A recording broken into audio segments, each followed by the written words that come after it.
Good morning. Good morning. Are you ready to start? It's 5 minutes after. Let's start.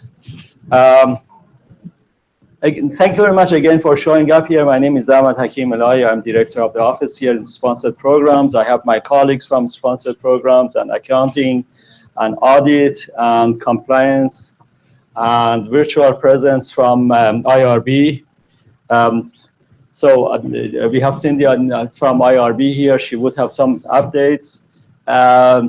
Remember also that these sessions are for you to ask questions. This is really, the whole purpose of the forum from the very beginning has been that we want to get together so you would have a chance to talk to each other, learn from each other, we learn from you.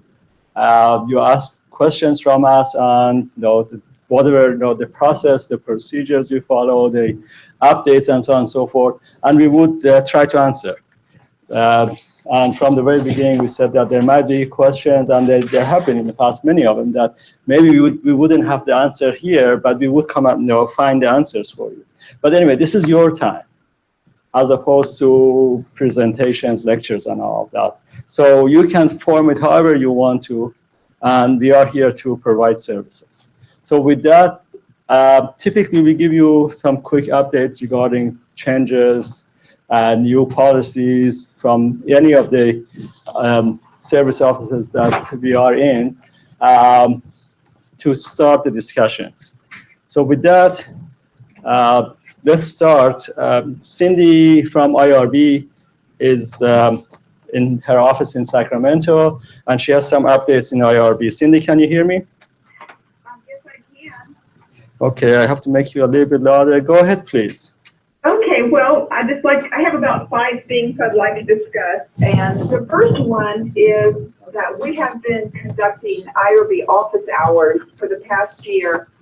And we do this on the Davis campus in the Marax building. We've been doing it for, I guess, about a year. And then we also do it here in Sacramento at the Office of Education. We found that sometimes we attend the office hours and no one shows up, and it's not always the best use of our time. And so we're going to, effective March 1st, we'll still hold office hours, but we'll only show up for office hours if someone schedules an appointment. And you can schedule an appointment by writing to the IRB, and it's HF IRB Education is the email address. It's HF IRB Education at ucdavis.edu. So it's in there. It's on our website too, where you can schedule the office hours. So beginning March 1st, if you want to attend office hours, please call us and schedule an appointment, and someone will show up. And I also have a reminder that if you're conducting a clinical trial, and it's sponsored by NIH, there is a requirement now for GCP training, and we will be enforcing that requirement here at the IRB. GCP training historically has involved working with FDA-regulated products, but the NIH has developed some training that's on the UC Davis Learning Management System, and it's you can find it under NIH GCP training. So it's NIH GCP training. And it is a requirement for any NIH-funded clinical trial. And a clinical trial might not involve any FDA-regulated products under the NIH definition. The definition of clinical trial under NIH is that if you're assigning one or more subjects to an intervention, and you're assessing the outcome of that intervention. So it could be a behavioral study and a behavioral intervention, but nevertheless, you will need the GCP training. And then just a reminder that the IRB is in the process now of granting 10-year approvals to some minimal risk research, where we used to approve it for 1 year or 3 years. We're now approving them for 10 years. And you can send us the continuing review form that was just the top portion completed, and we'll grant the 10-year approval. And you can do this anytime. You don't have to wait for your study to expire to do it. And then finally, the last thing I wanted to talk about is reliances and the single IRB requirement. The NIH issued guidance several months ago indicating that they are going to require only one IRB, a single IRB, for multi-site NIH studies.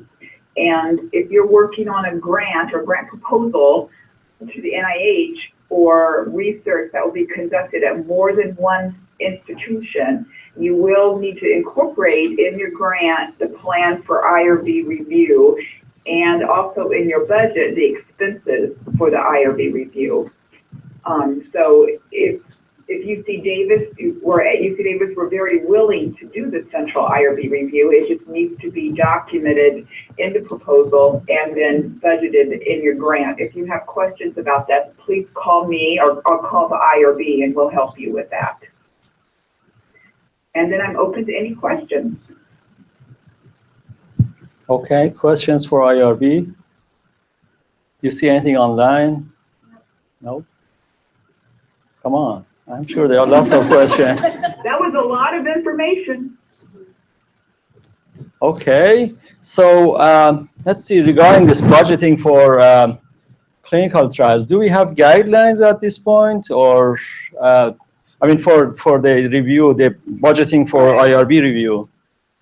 Well, at UC Davis, we haven't worked out the full process yet, but the NIH has issued some guidelines on how the IRB can charge, and also has issued some frequently asked questions with some responses. That document came out just a couple of weeks ago.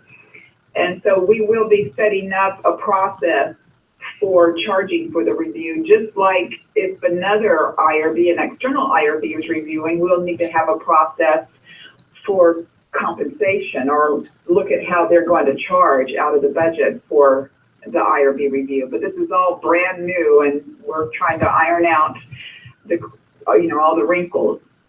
So I'm just waiting for the first proposal that will describe the single IRB review. Okay, thank you. Any questions related to that? So at one point we are going to have the cost of IRB review for single IRB as a part of the budget. So as the information comes to us, we would know how we would budget that. Anything else, Cindy? No, I think that's all I have. Okay. I don't see any questions here, and there's nothing online. So I guess, yeah, no, we'll be in touch. Okay, thank you. Thank you. Bye-bye. Okay. So the next thing, Sherry wants to talk about updates on our database and related issues. And related issues? Related issues. And here is your microphone. Hey, related issues. It's not raining. The sun's out. That's not related issue, but that's okay. Kind of. Yeah, it is. That's what that bright thing is, the sun. All right, so for those of you who might not know, we are working on implementing a new research administration application campus-wide, and it's called Cayuse SP, and it will do everything cradle to grave for the proposal process. We already have implemented Cayuse 424, which I'm sure some of you are familiar with and have been using, and Cayuse SP is going to integrate with the Cayuse 424.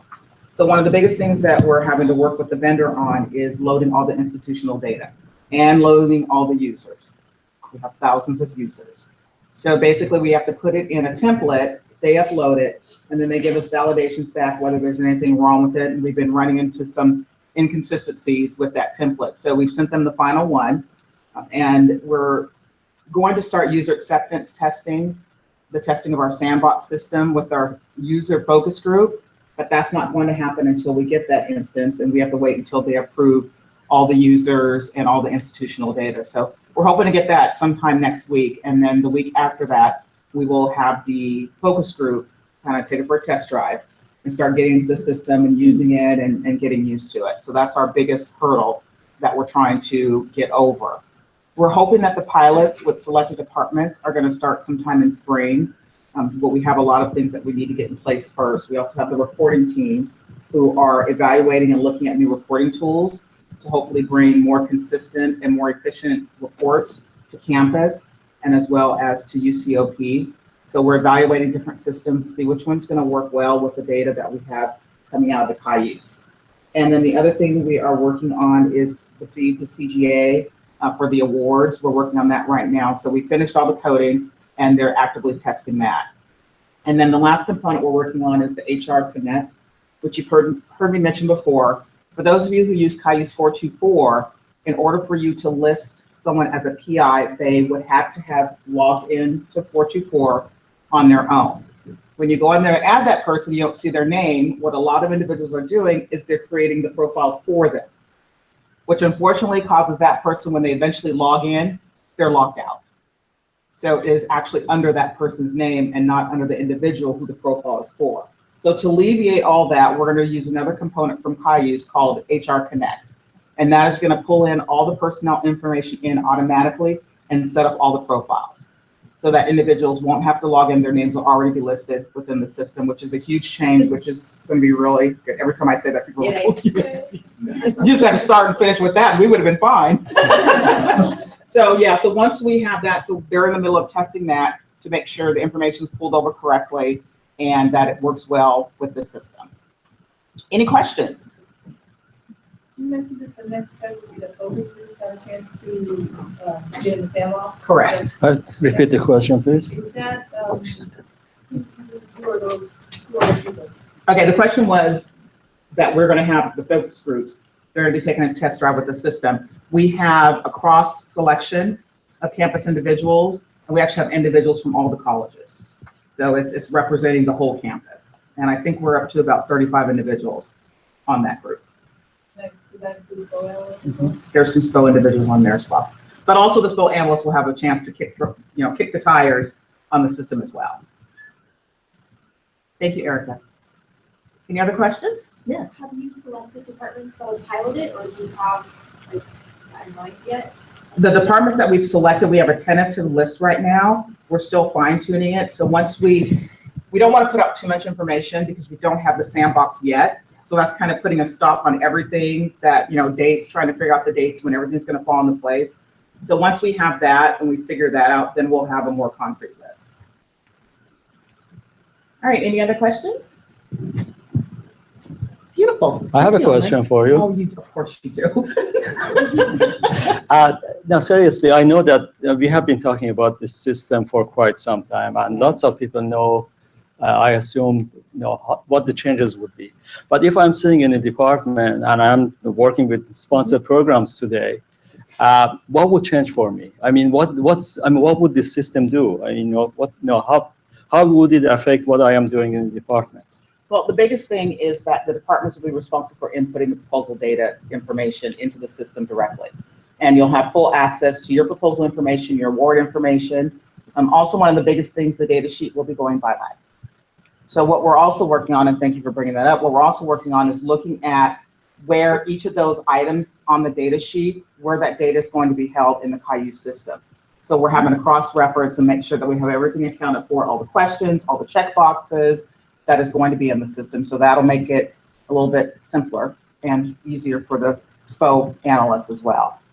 Does that mean if they check things like, IRB, that automatically triggers the compliance thing once it goes? We are still working on that. What was the question? Yeah, the triggering for the compliance items, if they check IRB or whatever, we're still working on how that is all going to work. We've gone a long way, but we still have a long way to go in figuring out how things are going to work in the system. And that's where we're going to rely on our focus groups to help us make sure we have all those mechanisms in place and that nothing's left out. It's not going to be perfect, of course, it's definitely not. People are definitely used to doing things one way, and it's going to be a total shift for campus. And I know we kind of got those types of questions and angst when we put out Cayuse 424, and I do a weekly report, and the number of proposals that have been submitted has actually been increasing. So at the beginning of the year, maybe it was 2, 3. Last week, we had 25 proposals that were submitted through the system. So campus is starting to embrace it more, and it's getting simpler. We have some stumbling blocks that are going to come along the way once they start using the system, but with anything, it'll get easier the more you use it. I've heard, if I understand correctly, that with Cayuse 424, effort would be we're supposed to gather the effort for everyone versus just the PI. Is that correct? Chris, or do you know anything, Mike? Could you The repeat effort- the question, the question please? wasn't We're still 424. working on what the processes are going to be, so none of that's been decided. Frankly, I have a response similar to Sherry's. That conversation hasn't been had anywhere, so I have no idea where that's coming from. Yeah, like I said, we still have a lot of Ts to cross and Is to dot to figure out, and that's where we're also relying on questions from the focus group, from the different colleges and different departments of things that they're saying or things that they might need that we can either address or find another way for it to be done. And frankly, until we have the user acceptance instance set up, we can't even start to consider those things. So, Right, because the system we have right now is data, but it's not our data. There are users in there, but they're not our users. So it's a little difficult to kind of figure out, like for instance, routing and workflow, because, you know, they have dean so-and-so, dean tester, you know, research administrator tester, and it's hard to go to a department and say, okay, go ahead and use the system, just pretend you're dean tester and pretend you're research administration tester. So we just want to make sure when individuals do get in the system that they see their name, they see who's in their department, they see their users, so they can figure out all that information. All right, any other questions? Thank you, Mike. So again, looking at it from the point of view of department, if I understood correctly, things shouldn't change a whole lot. Rather than filling the data sheet and doing it however they know the data sheet is filled, the information goes to the system. So what would happen after that? Right now, I know that the data sheet and the package, I send it to the chair or wherever that needs to be approved. So what would happen in this system? you want me to do that? Please come on Go for it, over. Mike. I was going to hit some of these things. Were you gonna hit some of those? My turn anyway, so. Okay, now this is Mike, Associate Director, and he oversees the proposals. And there's the microphone if you need it.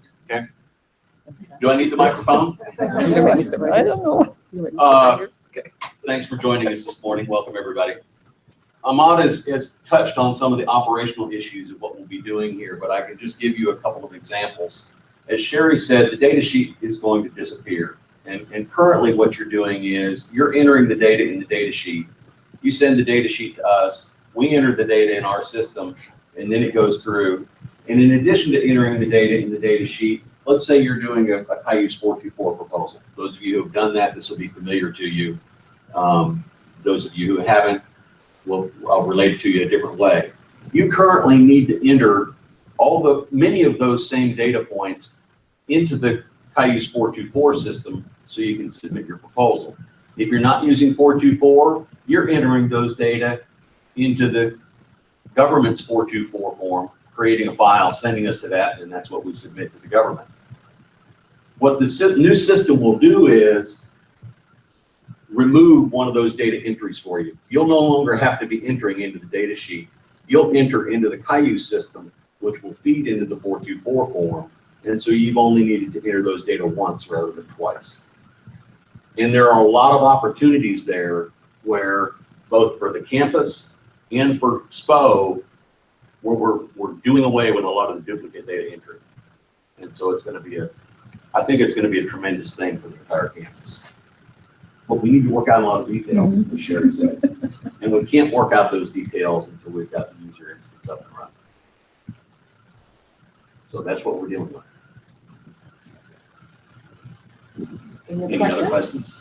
Do you have an idea of the timeline from Sandbox? We are scheduled to receive it next week, although it's been a couple of weeks where it's been kind of pushed out, but we're hoping that this last set of information that we sent them is A-okay, and we can check that box off. So they're loading it right now. Not sure this is a good question or not, but the Cayuse 424, is that going to replace, that's going to replace all of the proposal instances versus like right now, if we just use, or Cayuse SP, I should say. So right now, we're just using Cayuse 424, it's just for grants like that. Actually, I haven't done it yet. I mean, I haven't, not as an analyst or as a research admin. So because that's gonna replace everything versus just the grants.gov stuff, Could right? somebody And repeat the SP will- question? SP will cover, the question was, will the new system cover only grants.gov proposals, or will it cover all proposals? And the answer is, it's gonna cover all your proposals. Yeah. Eventually, we're gonna be doing all of our proposals through Cayuse SP. Now, those that are going to the government into grants.gov, there's a pretty well seamless connection between SP and 424 within the system. You'll link your proposals within those two systems that are tied together. The information is pretty well transferred from the system where you've entered it into where it needs to be for the system proposal submission to grants.gov. And so again, you're doing away with duplicate data entry. But even your non-federal government proposals will be in SP system. And the advantage to that is, and the real, one of the other real benefits to this is, currently, you've got no visibility into our SPO database on what proposals and awards you've got in the system. With Cayuse SP, you'll be able to see all of your proposals and your awards in the system, track where they are. You don't have to call us, send us an email, keep your shadow system for keeping track of all the numbers and the information about all your proposals and your awards. It's all going to be there in the system for you to access. And also on a side note, for those, and since you said you haven't used 424, we have set aside time on Thursday mornings from 9 to 10 for Cayuse Labs. So if you're interested in coming and learning how to use it, then send an email to proposals@ucdavis.edu, and then we'll get you set up. And right now, those labs are only for 424. Right, Because we don't have correct, SP. correct. But eventually, there'll be an entire training program, so everybody on campus is going to be able to learn how to use this. But frankly, based on what we've seen, again, we don't have hands-on experience with it, but based on what we've seen, it's a pretty intuitive, user-friendly system. So the learning curve is not really very steep. Will they have a selection of reports to print out from SP? There are some reports. I haven't seen them yet, so I don't know exactly what they look like. Our reporting people are looking closely at what's already there and what might be needed, but we're going to have to get input from the users in order to understand what's there. Does it do what we need it to do? Do we need something different? Do we need something in addition to? But again, we can't make those decisions until we see what we've got. All right, any other questions? All right, beautiful. Thank you. Thank you, Sherry. You're welcome. So since you are here, keep going with with proposals, whatever else, update we have on proposals. I'm going to turn it over to Chris in a minute. She can give you the details and her updates on the upcoming deadlines. But I wanted to say a little bit about timeliness of proposal submissions. This always happens, but it seems to be happening more frequently, or at least within the past couple of weeks, it's been pretty frequent, where we've gotten a lot of last-minute proposals. When somebody's sending us a proposal the day it's due, sometimes the afternoon it's due, with the expectation that it's going to get submitted. And if everything runs perfectly, most of the time we can get those submitted. But you've got to realize when you're sending us those things, you're not the only person, unit, individual that we're helping to get proposals submitted. We may have 40 other proposals that have to go out that day. And in that case, your proposal that's come in very late like that is going to get set aside. We're going to deal with the ones that got there on time before we deal with those late ones. And your proposal might not get submitted. So just be aware of that. Yeah. Preaching to the choir. No, I understand. And I'm not blaming anybody in the room. I'm just providing the information. You can pass that information along however you see fit. And we have an analyst meeting in my college, and we bring this up. We brought this up a couple times, and yes, we think it's a wonderful idea to try and get proposals in more than at least in advance, but that's out of our hands. And until you guys do some outreach to the faculty and bring them on board, there's not much we can do. And we have begun some of that outreach. And we'll see how it goes. And some of these issues hopefully would get a little bit easier to deal with both in department as well as our office when this new system is in place. There are some areas in the system actually, that other universities are using right now that would cause a proposal which is really late not to be submitted. It's just that simple. So it's an unfortunate situation to be in if the PI is one of the ones whose proposal is not going to be submitted for whatever reason, but the system is not going to allow it to go through. It's just that, that's what we are going to face. But the bottom line is that right now, we try to send all proposals out. But there's a limit how much you guys in the department can work after hours and how much our people can work after hours. And just we are concerned about that. And proposals are going to be dropped. It's just that simple. We have had situations that we had to send something through saying that, that we didn't have any time to review. We have no idea what this proposal says. When and if we get an award, we have to review the whole thing and make it consistent with university policy before we can accept the award. Which means that the other side of the coin is that it might not become consistent with university policy. And even if it does, it usually takes a lot of extra time to get that award done. Nobody wins at the end of the day when these things happen. And I've heard before, because I used to be in research administration, and so it's like I definitely can understand now that I'm in proposals. It's I can see both sides, and I know that for account managers it can feel like, and maybe there is nothing that they can do, but if you do let the PIs know,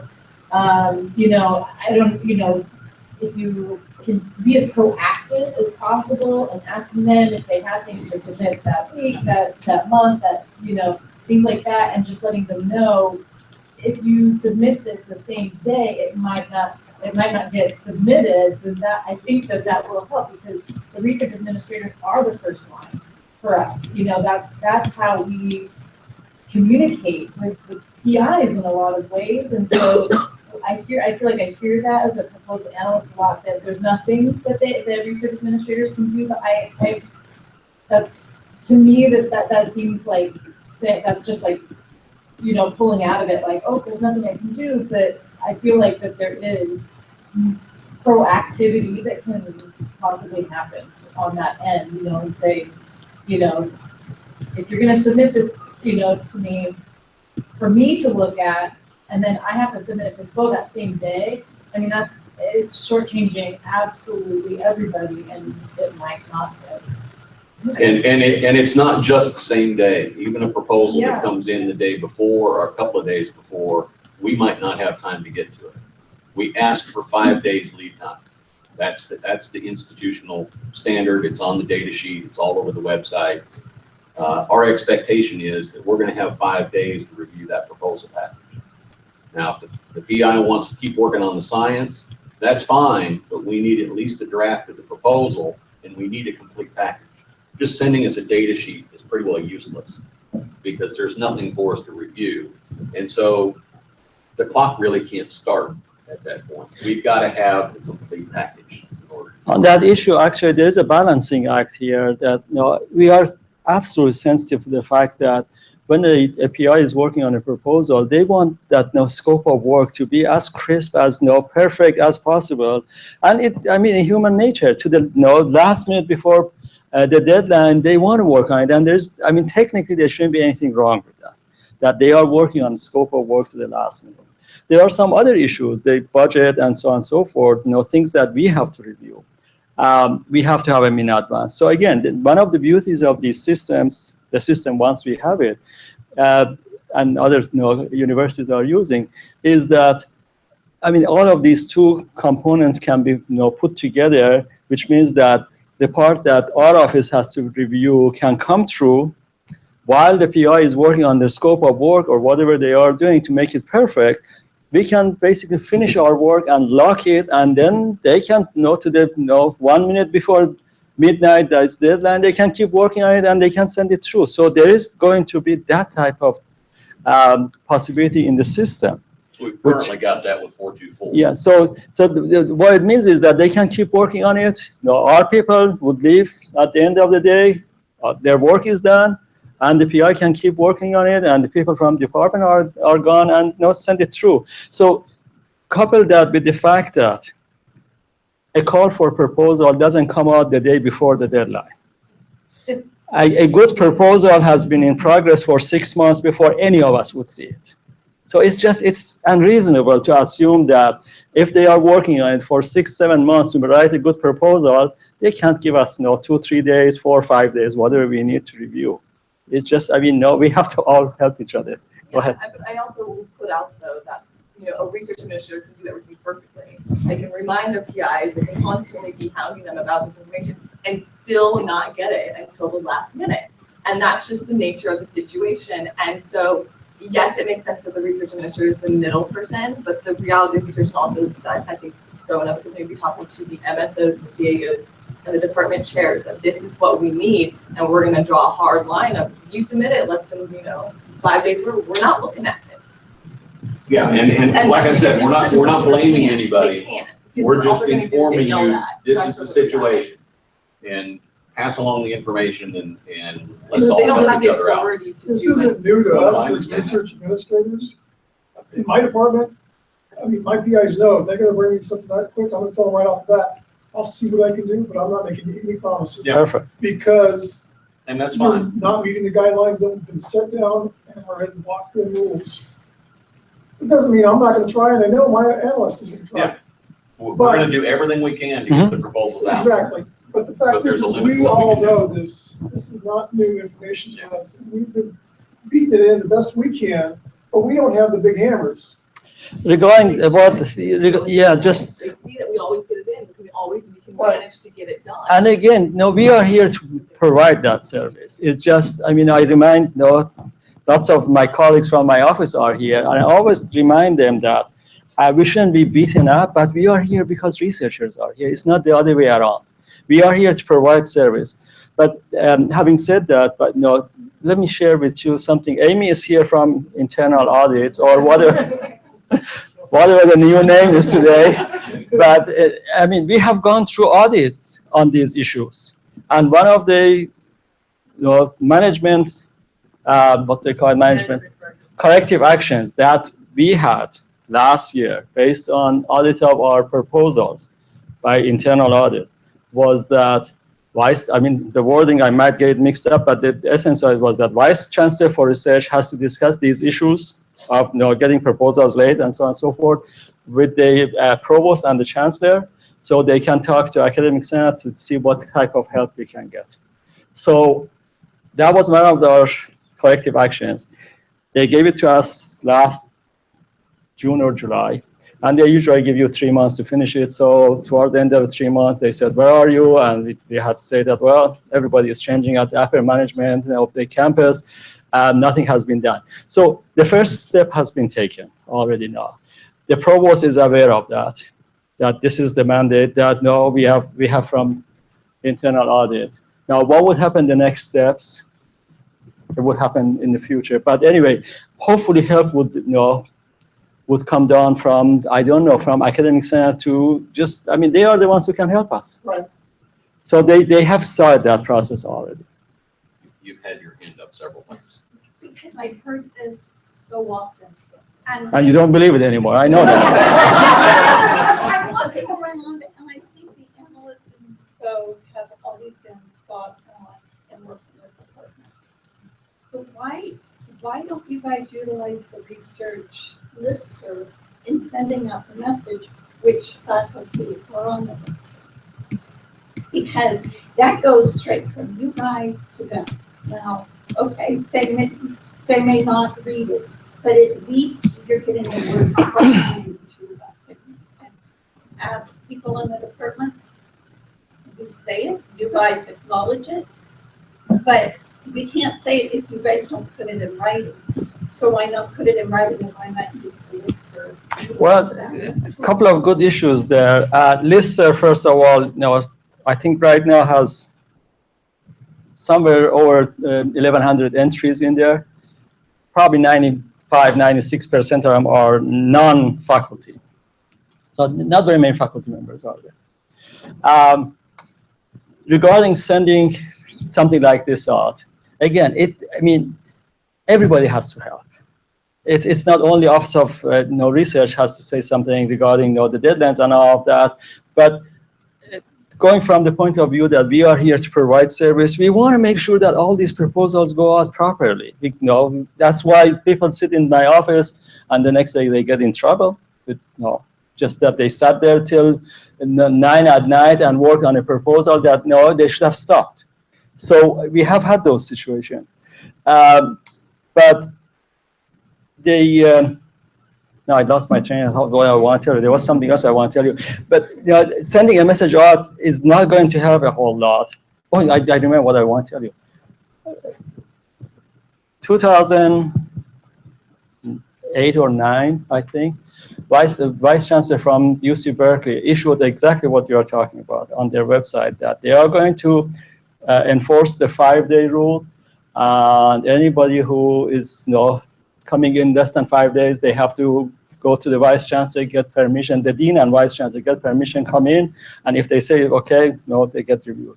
So the message went on the website, and a week or so later, they had to change it. The reason for that was that the vice chancellor put that on the website the day before her term was coming to an end.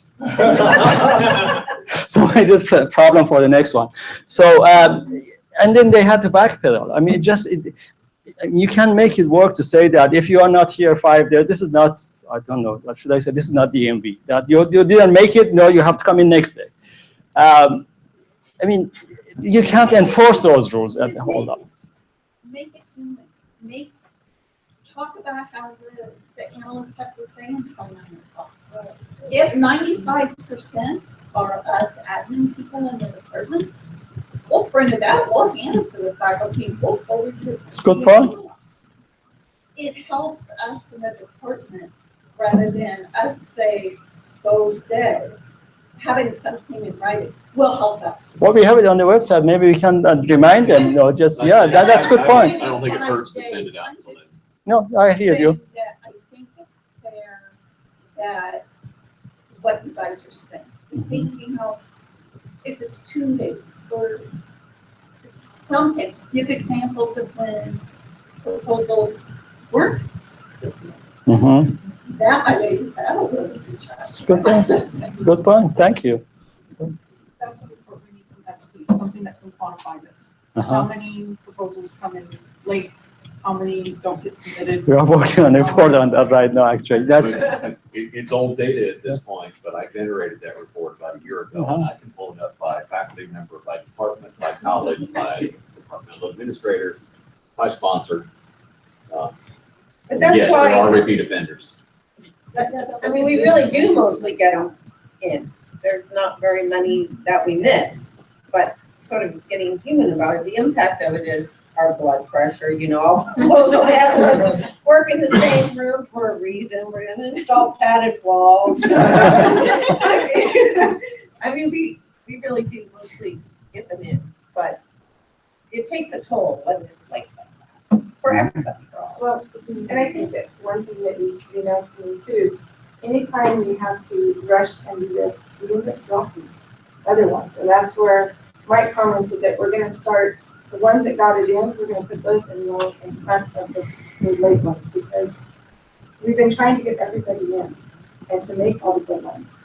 But it pulls away from those who turned it in on time to meet the needs of those who are doing it late. And so if we can get, kind of work together more, and we're trying to make a stride now to put those farther down and then maybe a miss. So we don't take away from those we appreciate those who are putting it in on time. Because that 5 days lets us manage the workload, depending on the deadlines and the time. And it's huge for us to have that time. I just want to say some data points might actually be really great for the researchers. So We're- even if it's we're- old. we're working on it. This last year, but that would be great to include in some kind of emails to listserv or something. And the other thing I want to say is the proposal phase and any pre-award phase is subject to audit too. So, and not just from internal, but external. So when, I'm kind of listening to all of this, I'm not really, we all play support roles here. Mine is way on the end. But, when proposals come in at a very late date, there is opportunity then for very important things to be missed. And then we're both accountable, and which will most certainly surface in an audit. We've probably beaten this topic up enough. Yes. Something different. Okay, Chris, you want to talk about the upcoming deadlines? All right, let's talk more about deadlines, ladies. I'm not afraid of the deadlines coming up, right? Well, no, you're giving them a heads up, so they've got You plenty of time. 5 days to get this in to us. No, seriously, thank you all for your time on that. It is a touchy subject, and we all know that you all work very hard in departments with the faculty as well. Why we try to work very hard with you and making sure those deadlines are on that. But like Ahmad and Mike said, we have several analysts that have lately been spending time beyond 5 o'clock when our work hours are 8 to 5. So it's important that they have their work-life balance too. So that's what we want to remind everybody gently that let's put the human element back into it. We're not robots. We don't just push buttons. We have value added for your PIs so that their proposals are the best. Anyway, all right, so coming up, this coming month in March, we have NIH, which is a huge deadline. As a lot of you know, on our campus, it's one of our top funders. March 5th is the actual deadline. Here's the thing, March 5th is a Sunday. So put your data sheets down to write March 6th. That is a Monday. That is the actual deadline. It will fall to the next business day. So on your data sheets, please make sure you put the 6th. If you put the 5th, it will be entered as the 3rd, and people will be freaking out. It's not due on the 3rd, it's due on the 5th, but really it's the 6th. I know I said this last month, so just trying to help you out to remind you, data sheet, the 6th. That is for the R01 research grants, the U01 research grants for the renewal, resubmission, and revision applications. In addition, on March 12th is another Sunday. So March 13th is the day that you want to put on your data sheet for the K series, which is the research career series, research career development series for NIH. There's a lot of new faculty out there. This is going to be a hot topic for them. I would highly push this one out so that they know and they have awareness that they can try to submit for new funding under that program. In addition, on March 16th, we have the R03, the R21, and the R33. These are the other research grants and cooperative agreement projects. And that, I think that's a Thursday, so the 16th is the 16th. So remember that for your data sheets. We also have to give you an apology for something that's late in coming, but it's worth the wait. Last October, we were working very diligently on tips and tricks and information about NIH and submitting applications and making your proposal the best it can be, and just fun little reminders of the quirky things of a lot of these agencies. And so now we've kind of put the finish on this document that we tried to streamline also. I think it's 2 pages. It went from 1 page to, oh, it's 3 now? So, okay, but it's an awesome document, and we're going to be sending that out hopefully through the listserv with Ahmad's help this week. I'd also like to add that a lot of those tips and tricks are things that we're going to be checking for, or things that might necessarily err. A lot of these are things that we've heard from PIs and heard from administrators that they like to see that help make their package look polished, and things that might just help you along. So it's not necessarily a you must do this or you should not do this. It's just maybe some things that help you think, oh, maybe this will make it look a little more streamlined. Oh, maybe this makes it look a little bit more polished. Please summarize it. So just things to help. Yeah, so what Bridget was saying, if you guys didn't hear her in the back there, she's, we're both here. So what she was saying is that the tips and tricks added is to help with the fit and finish to make sure that your proposal really stands out for the faculty member, that it's something that really helps make sure that everything is just as pristine as possible. If you want to put the effort into it, these simple things help with the review. What we found in talking to other faculty members that have been reviewers in this situation.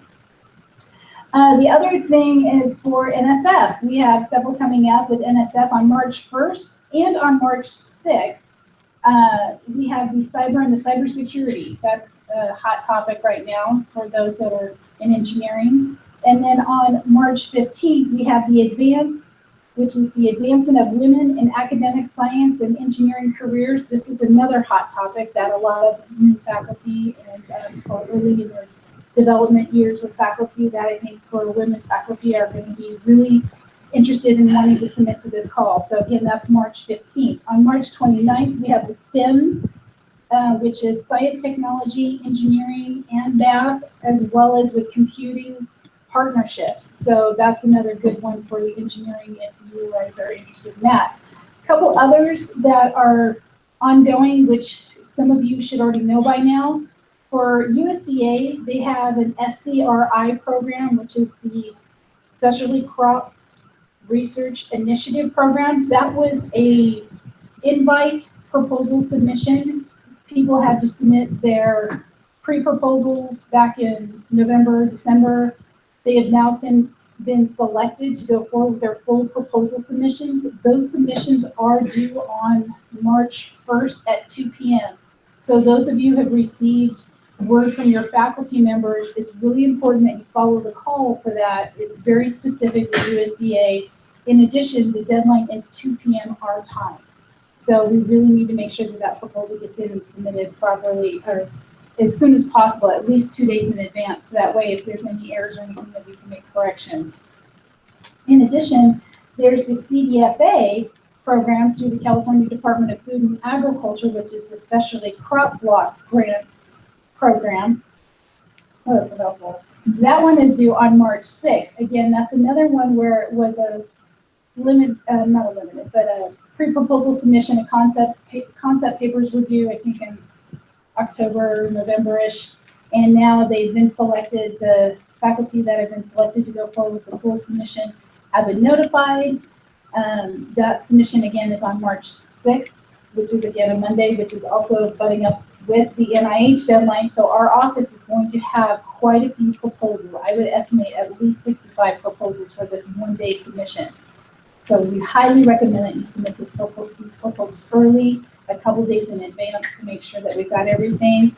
For the CDFA, it's really important that you need to be mindful of the fact that they do have a limit in their indirect costs, and that's based on the Farm Bill. So that limitation is 8% on salary, wages, and fringe.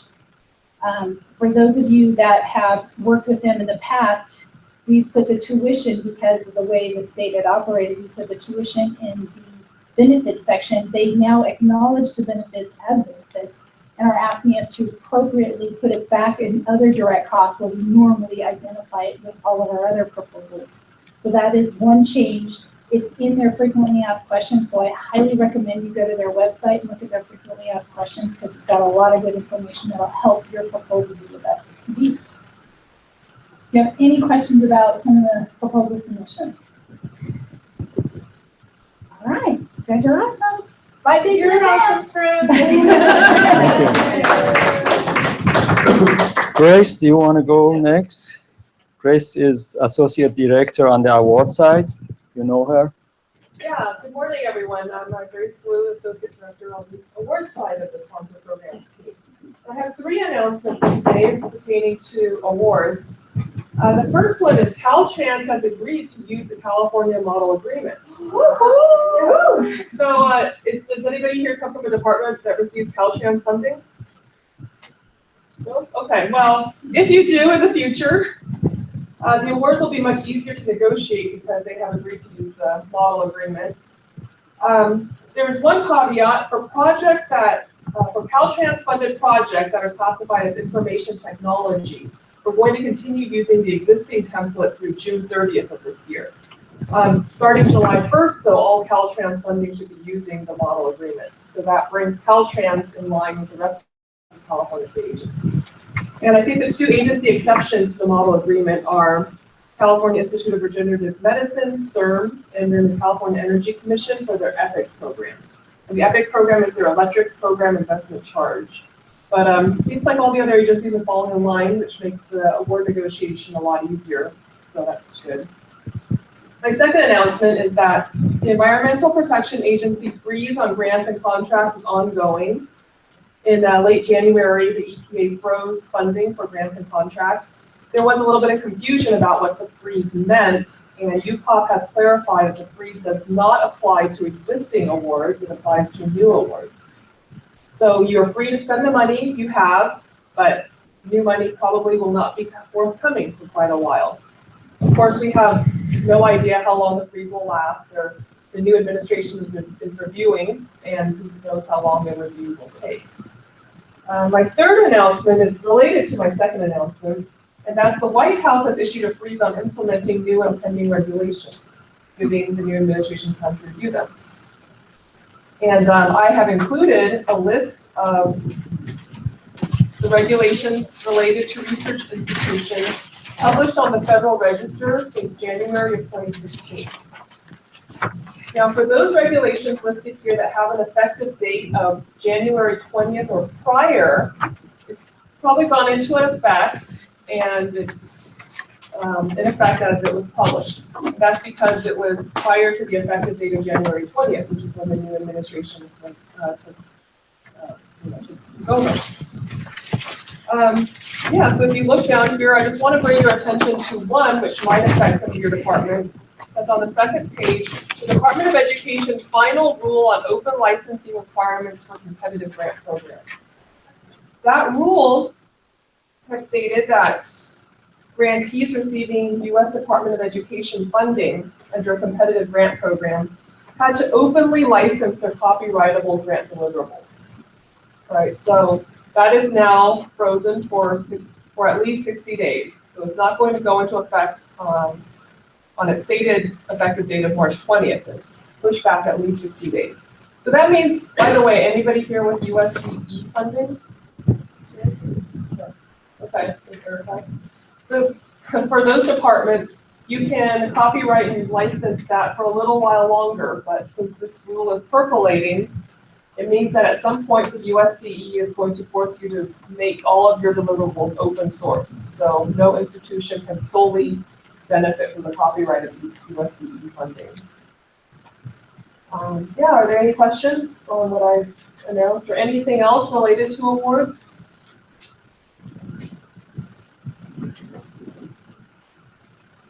Okay, Okay. thank you. Thank you. Oh, is there anything online? Okay. There's nothing online yet. Do you have any accounting update? Oh, I think I just have a very, very quick little update, or a couple of points. One, we are finally fully staffed, so we're happy about that.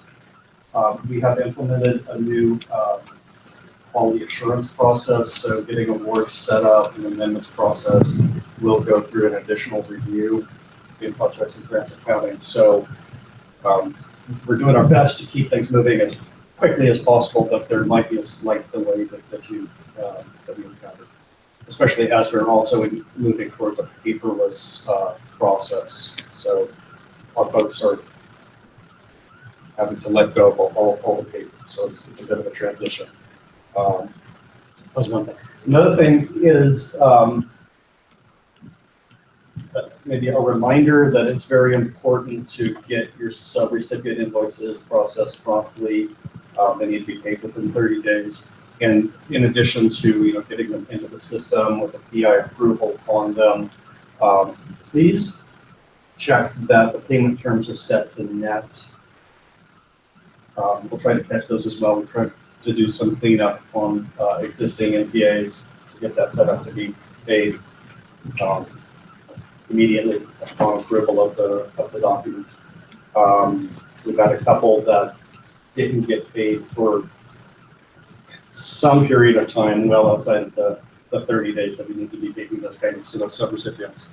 So it did percolate up in our SING wallet, our uniform guidance wallet, formerly the A133. So those are the two things that I just wanted to, oh, well, okay.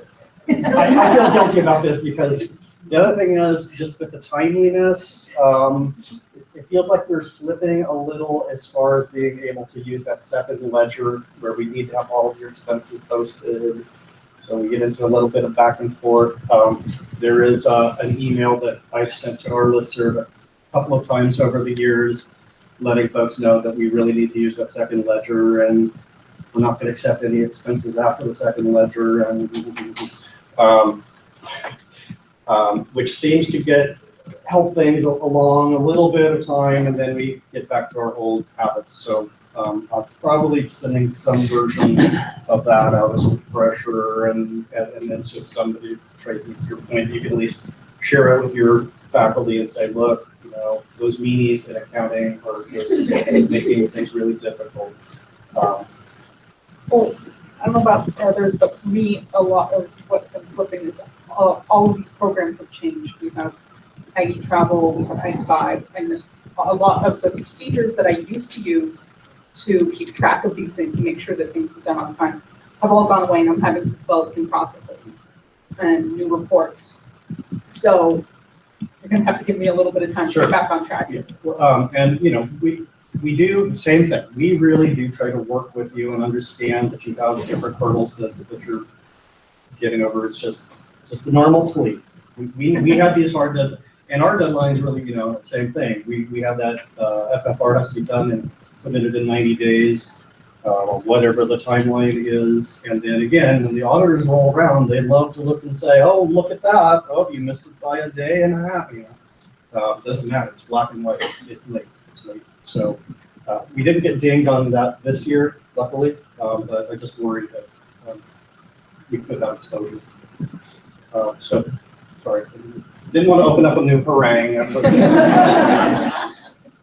And then, you know, like I was saying at the beginning, when, which is what I was thinking is this is intended to be a forum for you to pose questions. So are there any questions or things that you'd like to bring up regarding? So the automatic invoicing process has now reached the research accounts. They're starting to do that for, in central accounting, the invoices are going straight there and they're paying them without paying attention to whether we've actually received merchandise or not. So I know we discussed this 3-4 years ago, but the committee that's doing that just came over to my college and spoke with the MSOs and stuff, and they were told that my MSO was told that the committee that's in charge of paying these invoices hadn't been told about any of our concerns about packing slips, about making sure that products have actually been received. But we discussed it here in these meetings 3-4 years ago. So I'm wondering if when we bring up concerns here, is that going anywhere, or should we be sitting on every committee possible in order to make sure that our concerns are heard? Presented. And as many of these concerns were brought up at that time, and Mike's the person who runs that division. And so on some level, that was heard. Because they denied that they've ever heard it before, Okay. just within the last month. Because, yeah, I do remember that Mike has presented it. Mike Kinger. Yes. Who's the head of that? So Yeah, I don't know. I don't know that you need to set up every committee, but you know, we do try to share information. When I get feedback, I try to talk to counterparts over there to make sure that there's some awareness of what the concerns are. Looking for you to send an email as well, I guess, to summarize, or you know, send it to me and I can forward it along. In case you know, I don't know that I want to be the control point for disseminating information around. I can help when it's brought up. You know, if that answers your question to any degree. Tracy? Feeding off of what she's saying, at the department level, these new systems and the new analytical ledger review, I find as a fiscal officer, it's a little challenging what is expected of us on the contract and grant side of things.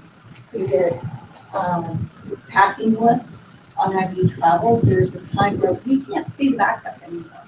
And we, in our department, have gone paperless. And so what is the value that we're supposed to be given? So we followed up with ID travel. They said, oh, we know of the problem, we're fixing it. I believe they fixed it, but there was never any communication.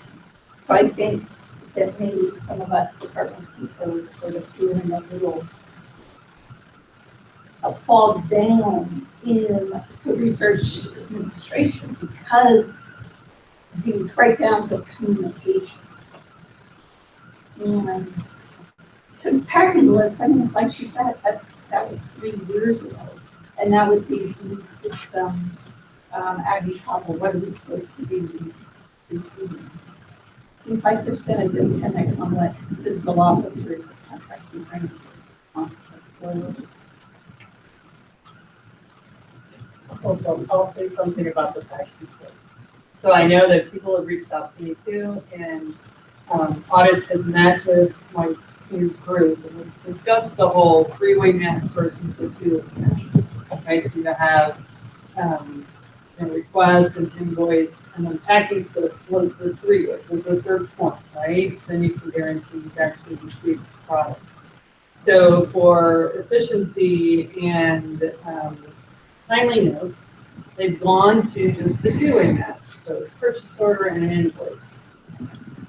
When you're doing your analytical reviews, I think that would be the time to make sure, if you're seeing a charge and we haven't gotten it yet, well, then that raises a red flag for you. From an audit perspective, especially like in the research world here, if we're talking about the invoices that are automatically being paid, I think the threshold is $1,000 or less. Is that correct? We've seen it higher in our department. Is it, or is it like 2,500 now? We've seen it at 5,000. Oh, well, that's new to me. Okay, well, this has been an ongoing thing. So I thought it was gonna start at 1,000. And then then the talk was to increase it, but that's where, they were gonna get the most invoices, and 80% of the invoices were less than $1,000. So the risk is a little bit less. From an external audit perspective, I don't think we've ever been asked for a packing slip for an item, a supply, sub-3, supply miscellaneous type item less than $1,000. When they will want to see a packing slip and the whole voucher packet, purchase request, quotes, packing slips, invoices, other documentation is when it's a capital asset, when it's something greater than $5,000. So I know there's a concern, and I think it speaks to the whole processes have changed. And I don't have any answer for that because we changed all these systems. It was to try and improve efficiency in our whole operations and reduce some of the burden, and that it's created burden because it's uncertain. So I guess my only message here is packing slips for something that is of low value, less than $1,000, is not a required document for an audit. I have not seen an instance of that. Now that doesn't mean that an auditor is not going to come back and say, well, can you tell us, what it was used for, how did it benefit the project? Packing slips not necessarily the problem. So they're really looking for that invoice. It'll tell them everything they need to know. When the item was purchased, what it was, how much it cost. So I hope that helps a little bit. Helped a lot. Is that in policy? Or is that not a policy? Because if we were audited, we would point. So that's a good point. The document, I think it kind of speaks to the document retention and all of that. I don't recall there actually being anything for packing stuff. I know we talked about the invoices and that accounts payable. I think their document retention period is very short. I think that's only maybe a year on something that low. But it also then, in that same document retention, big massive monstrosity of the document, talks about in the face of external funding, and then have to keep the documents, I think it's 5 years after the ending of the award period. So there is kind of a separation there. It is incumbent upon departments, the research administration to keep those invoice documents and whatever. And they can be PDFs. Please, you don't have to be paper. PDFs are perfectly fine. Thank you, Amy. Anything else? Anything else? All right, Travis. You have anything? And I don't really have much. I was pointing the same direction, you and Oh, Craig, either of them, no? oh, good, I have nothing. Okay. Okay, nothing from compliance, nothing from internal audit. So no more audits? Is that Oh, what? gosh, no. I'll just say NSF, yeah, NSF is on site conducting a business systems review, which is, it was a requirement of a Centra grant. So I don't know if like the Primate Center, I think there's maybe just a few other center grants we have here from NSF. But this particular center is not very large. I mean, the award in itself is not that large, just a few $1 million as compared to maybe 50 million. But it is a campus-wide look at all of our processes. And so we're kind of struggling because this particular award doesn't have any sub-awards. And so they're huddling with Paul because they want to talk about our whole sub-award process. So they just want to make sure that the business systems review wants to make sure that the entity has all the processes in place to appropriately manage every aspect of an award and every possible aspect of the award. So the frustration with them is they're not saying what they mean. You know, so I mean, they're telling us agenda items. James can attest to this. For instance, they had an agenda item, they wanted to know about the ACMS cash draw process. And yet they really had no questions about that. They wanted to know, I forget what it was then. They want to know about something else. So they're not, it's hard for us to interpret. We're forced to interpret them. They're not just being very funny. Okay. I know that I got a question about it, that Paula is going to work with them today or whenever. Okay. Well, they are the ones who have to make sure that federal money is, when it comes in, spent properly, and we have documents to show that we did what we promised we would do. So and I'm sure, you know, up to this point, we have been able to show them that we know what we are doing, hopefully. Okay, any more questions here? 15 before 10 a.m. right now. Any questions online? Nope. If there's nothing else, let's stop and we will get together next month. Thank you very much for showing up. So what happened here? This thing here.